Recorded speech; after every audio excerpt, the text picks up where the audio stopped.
O segundo teorema fundamental do cálculo é mais um teorema simplesinho, óbvio, e esse, como o nome diz, fundamental.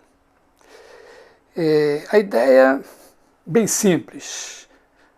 Olha essa figura no plano e uma reta se deslocando paralelamente e ela corta na figura uma área S de x. E a pergunta é qual é a derivada.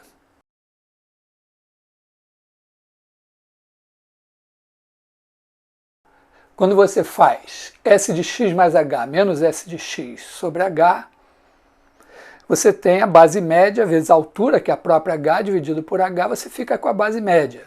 Quando h tende a zero, a base A1, B1 tende para a base AB e a base média tende para AB.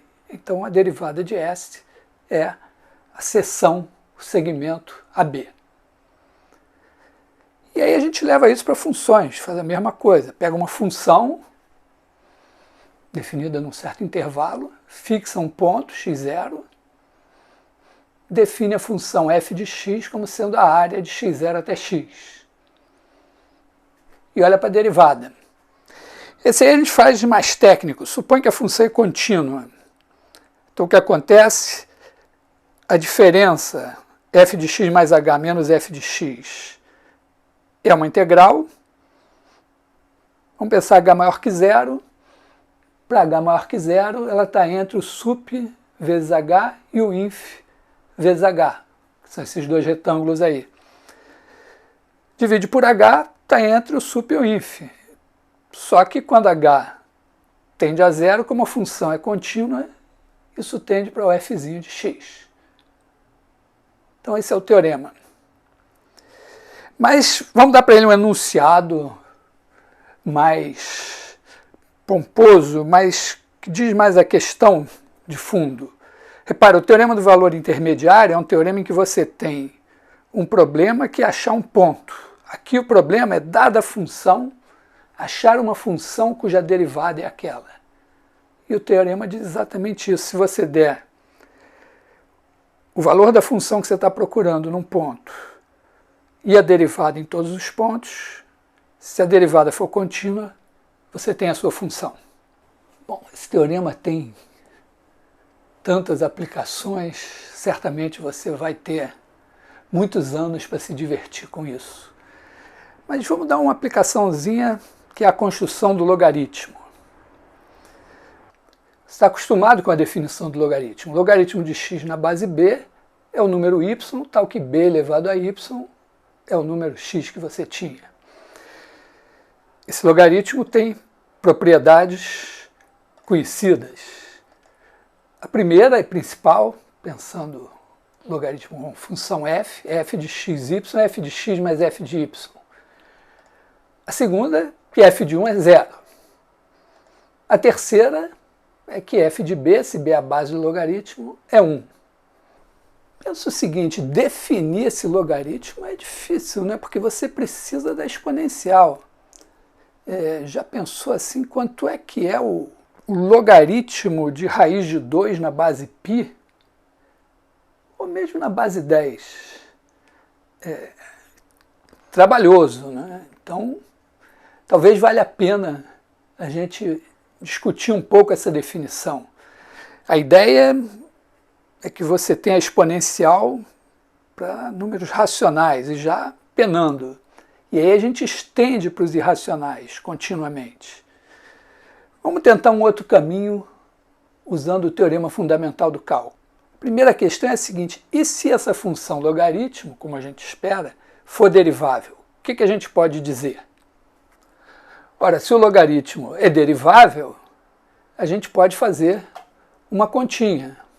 A derivada em x é isso aí.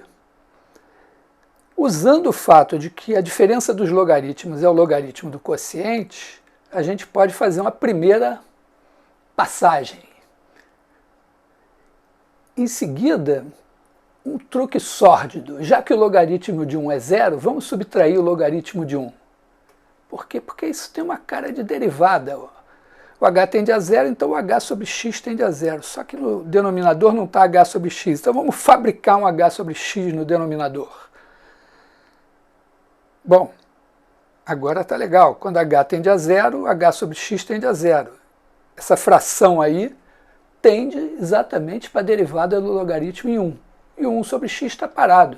Mas então, o que a gente tem é o seguinte: se o logaritmo é derivável, essencialmente, a derivada f' de x é 1 sobre x, vezes um certo número. Esse número tem que depender da base que você está usando para o logaritmo. Então é super natural você dizer, olha, quando a derivada, em vez de ser um número vezes 1 sobre x, for exatamente 1 sobre x, essa base é a base do logaritmo natural. Então o logaritmo natural é aquele que tem como derivada 1 sobre x.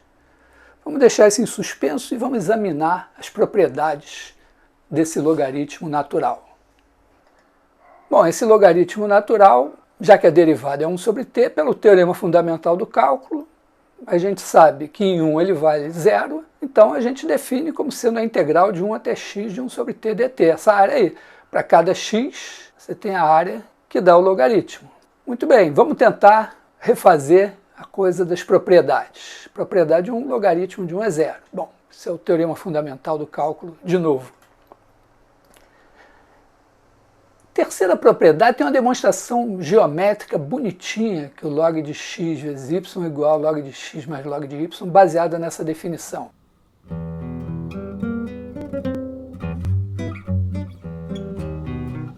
Mas vamos fazer uma baseada na derivada. Então, fixa o y, faz f de x igual ao log de xy. Aí quando você deriva, você vê que a derivada é a mesma do logaritmo. Então, log de xy é log de x mais uma constante. Essa constante você calcula fazendo x igual a 1. É o log de y. Log de x, então, mais log de y é o log de xy. O y pode ser qualquer número, então acabou. Log de xy é log de x mais log de y. Beleza. Vamos olhar mais uma propriedade importante. O que acontece com o logaritmo de x quando o x vai para infinito? Olha só. Repara que a área embaixo do gráfico de 1 sobre t está acima da soma de uma série nossa conhecida. E a soma dessa série é infinita. Então, quando o x vai para infinito, você tem o limite do logaritmo de x é infinito. Como x vezes 1 sobre x é 1, o logaritmo de x vezes 1 sobre x é 0. Mas isso é logaritmo de x mais o logaritmo de 1 sobre x. Quando o x tende a 0 pela direita, o log de 1 sobre x tende para infinito, e então o log de x tem que ir para menos infinito. Com isso, a gente já pode fazer o gráfico. Esse log vem de menos infinito, quando você vai lá para zero positivo, e vai para mais infinito. Ele é uma função contínua, então a imagem dele percorre todos os reais. Em particular, você tem um número e cujo logaritmo é 1.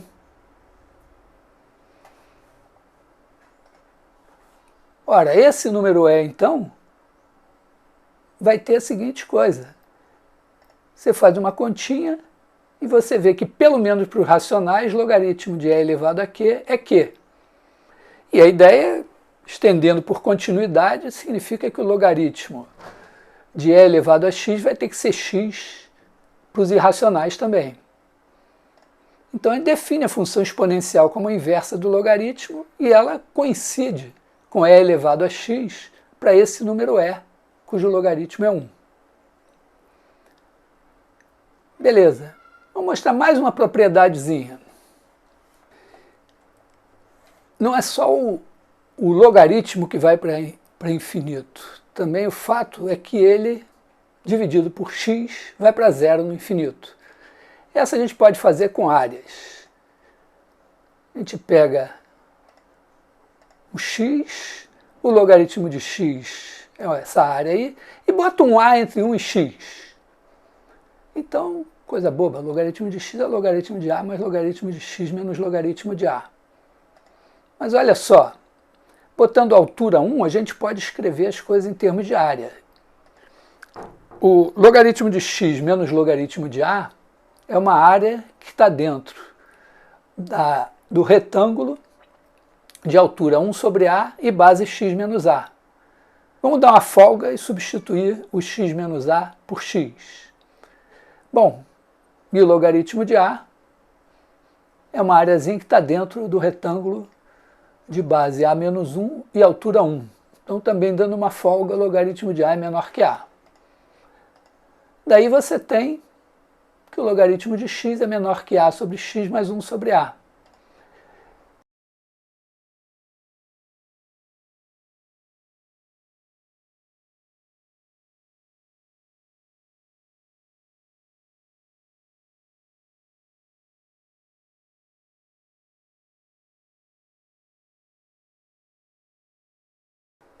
Mas não é só o logaritmo de x sobre x que vai para zero.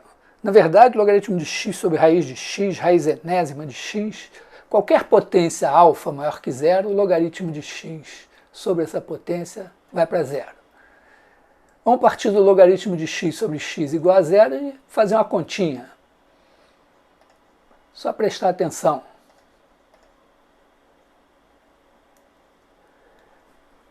Passando para exponencial, você pode fazer o seguinte.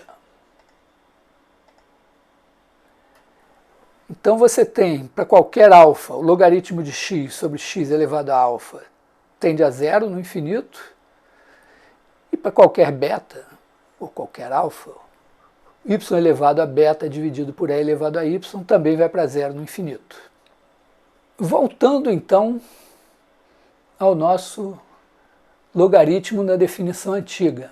Então nós provamos que se a nossa função tem as propriedades do logaritmo de base b, que são essas três primeiras, e supondo apenas que ela é derivável em x igual a 1, necessariamente ela é 1 sobre log de b vezes o log de x.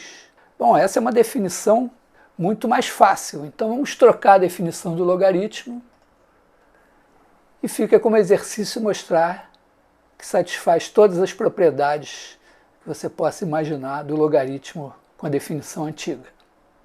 Bom, esse é o teorema fundamental do cálculo. Eu aproveitei para explicar um pouco por que a gente usa essa definição do logaritmo mais moderna. Ela não é tão moderna assim, ela está mais conforme a definição original de logaritmo do que essa que a gente aprende no ensino médio.